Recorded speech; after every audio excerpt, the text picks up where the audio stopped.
नमस्कार, बहुत स्वागत है आप सभी का। मैं आपके साथ अस्मिता दुबे और वक्त हो चला है राजस्थान स्पेशल का। खबरों की शुरुआत करते हैं, जहां मुख्यमंत्री अशोक गहलोत ने चैत्र नवरात्रि की अष्टमी के अवसर पर बीकानेर के देशनूक स्थित प्रसिद्ध करणी माता मंदिर में दर्शन किए हैं। उन्होंने यहां पूजा अर्चना कर प्रदेश में शांति, अमन और खुशहाली की कामना की है।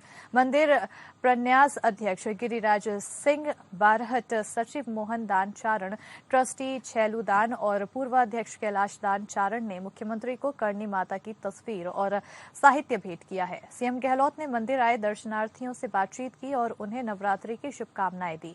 इस अवसर पर शिक्षा मंत्री डॉक्टर बीडी कल्ला, आपदा प्रबंधन और सहायता मंत्री गोविंद राम मेघवाल, ऊर्जा राज्य मंत्री Bhanwar Singh Bhati, state agro industry development board के अध्यक्ष रमेश्वर डूढ़ी और पूर्व मंत्री और विधायक गोविंद सिंह डोटासरा, अम्बेडकर पीठ के महानिदेशक मदन गोपाल मेघवाल, भूदान यज्ञ बोर्ड के अध्यक्ष लक्ष्मण कड़वासरा सहित अन्य जनप्रतिनिधि और अधिकारी मौजूद थे। प्रदेश के मुख्यमंत्री अशोक गहलोत ने बीकानेर दौरे के दौरान बीजेपी पर तीखा हमला बोला है। उन्होंने कहा है कि वो राजस्थान में आग लगा रही है और इसकी शुरुआत करौली से कर दी गई है। पत्रकारों से बातचीत के दौरान मुख्यमंत्री अशोक गहलोत ने कहा कि राजस्थान सरकार ने शानदार बजट पेश किया है, इससे हर वर्ग खुश है। मैंने अपने जीवन में नहीं देखा कि बजट के बाद इस तरह लोग खुश हैं। हमारे एमएलए, मंत्री और मैं खुद जहां भी जाता हूं तो बजट को लेकर स्वागत हो रहा है। इससे घबराकर बीजेपी राजस्थान में आग लगा रही है। इसकी शुरुआत करौली से कर दी है। नेताओं को निर्देश मिले हैं कि कुछ करो वरना हमारी सरकार नहीं आएगी। अब आप बता दो ये कहां का लोकतंत्र है। सीएम गहलोत ने मोदी सरकार को घेरते हुए कहा कि देश में लोकतंत्र खतरे में है। देश में महंगाई और बेरोजगारी बढ़ रही है, लेकिन केंद्र सरकार को इसकी कोई परवाह नहीं है। मैं एनएचयू में जब था तो पूरे राजस्थान के अंदर हर जिले के दौरे किए। उस वक्त वो जिले आज मुख्यालय है। हर गांव में, कस्बों में जाता रहा, मैं कॉलेज में जाता रहा। तो वहाँ से मैंने शुरुआत करी 50 साल में। इतनी रगड़ाई हुई मेरी खुद की एनएचयू के वक्त में। फिर बाद में जब एक संकट आया कांग्रेस के ऊपर, इंदिरा जी भी चुनाव हार गई थी। पूरे उत्तर भारत में हम लोग कालीनाथ मिर्जा जी जीते थे अकेले। उस वक्त में मैं इलेक्शन लड़ा, मैंने असेंबली। वहीं जयपुर में शिक्षा संकुल में आयोजित कार्यक्रम में शिक्षा मंत्री डी कल्ला ने मिड डे मील योजना में काम करने वाले कुक कम हेल्पर को टैबलेट वितरित किए हैं और उनके प्रशिक्षण के लिए ऐप का लोकार्पण किया है। कार्यक्रम का आयोजन शिक्षा विभाग और वर्ल्ड फूड प्रोग्राम के संयुक्त तत्वाधान में आयोजित हुआ है और इस अवसर पर डॉक्टर कल्ला ने कहा है कि ऐप के जरिए सरकारी विद्यालयों में मिड डे मील पकाने वाले कुक बहुत ही आसान तरीके से खाना पकाने से लेकर सभी काम सीखेंगे। इसका मकसद सरकारी विद्यालय के छात्रों को पौष्टिक और संतुलित आहार देना है। उन्होंने कहा है कि सभी प्रिंसिपल को मिड डे मील वितरण से पहले भोजन चखकर उसकी गुणवत्ता की जांच करनी चाहिए। डॉक्टर कल्ला ने कहा है कि राजस्थान का आहार विविधता और पौष्टिकता लिए हर हुए हैं और देश विदेश में इसकी प्रशंसा होती है।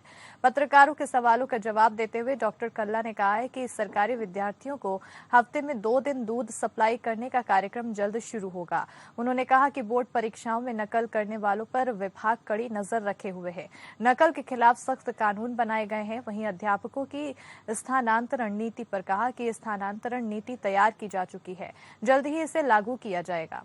शिक्षा विभाग के अतिरिक्त मुख्य सचिव पवन कुमार गोयल ने कहा है कि मिड डे मील विशेषकर ग्रामीण क्षेत्रों में बच्चों के विद्यालय में नामांकन और ठहराव में एक महत्वपूर्ण भूमिका निभाता है।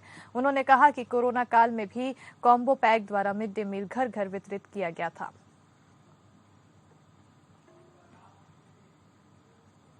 वहीं राज्यपाल और कुलाधिपति कलराज मिश्र ने युवा चिकित्सकों का आह्वान किया है कि वो दूर दराज के गांवों और आदिवासी अंचल में स्वास्थ्य सेवाओं को मजबूत करने में सहयोग बने। और वहीं उन्होंने कहा है कि प्रदेश के पिछड़े इलाकों, गांवों, आदिवासी और जनजाति क्षेत्रों में प्रचलित रोगों के इलाज के लिए युवा डॉक्टर पूरी जिम्मेदारी के साथ काम करें।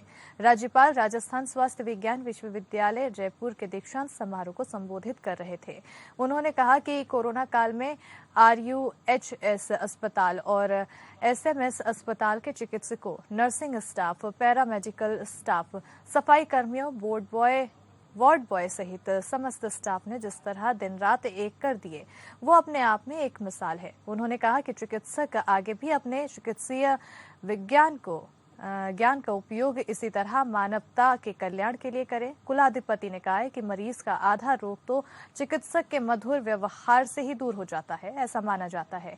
इसलिए चिकित्सकों को रोग के उपचार के साथ मरीज के साथ ऐसा व्यवहार करना चाहिए जिससे रोगी अपने को पहले ही स्वस्थ महसूस करने लगे। राज्यपाल ने कहा है कि प्राचीन भारतीय ग्रंथों में स्वास्थ्य शिक्षा से जुड़े महत्वपूर्ण सूत्र मिलते हैं। आज भी प्राचीन भारतीय चिकित्सा पद्धति से जुड़ी चरक और श्रुत संहिता को चिकित्सा विज्ञान का प्रमुख आधार माना जाता है।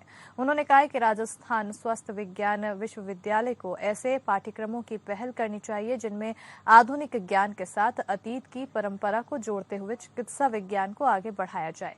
चिकित्सा और स्वास्थ्य मंत्री परसादी लाल मीणा ने कहा है कि कोरोना के विकट दौर में ही राजस्थान में हुए सूक्ष्म प्रबंधन की सराहना देश विदेश में हुई है।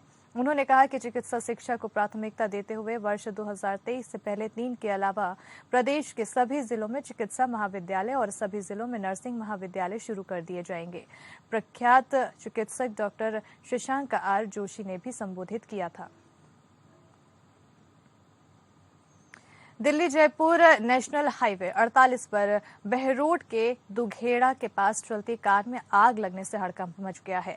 हादसे की सूचना लगते ही बहरोड दमकल मौके पर पहुंची, लेकिन उससे पहले ही कार जलकर खाक हो चुकी थी। फायर कर्मचारी पवन कुमार ने बताया कि कार दिल्ली से जयपुर जा रही थी। जैसे ही बहरोड के दुघेड़ा गांव के पास पहुंची, अचानक से गाड़ी में शॉर्ट सर्किट के कारण आग लग गई। गाड़ी में सवार 2 लोगों ने कूदकर अपनी जान बचाई, लेकिन तब तक गाड़ी को आग ने पूरी तरह से अपने आगोश में ले लिया और देखते ही देखते गाड़ी धू-धू कर जलती रही। इस दौरान आग की लपटें दूर दूर तक दिखाई देने लगी। हादसे के बाद हाईवे पर कुछ देर के लिए जाम लग गया। करीब 1 सप्ताह में ये दूसरी घटना है। बहरोड आधुनिक औद्योगिक क्षेत्र के पास 4 दिन पहले भी चलती गाड़ी में शॉर्ट सर्किट की वजह से आग लग गई थी।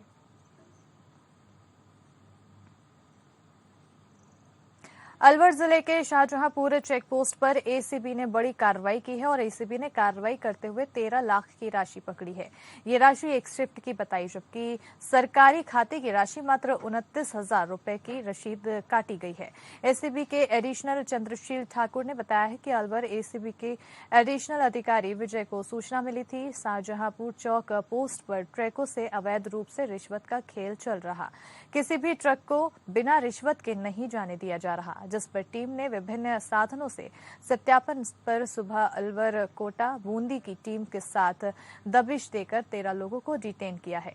इनमें एक ट्रांसपोर्टर भी शामिल है और अभी हर एंगल से जांच की जा रही है। इसमें और भी लोग शामिल हो सकते हैं। टीम जांच कर रही है और इसके बाद गिरफ्तारी भी की जाएगी।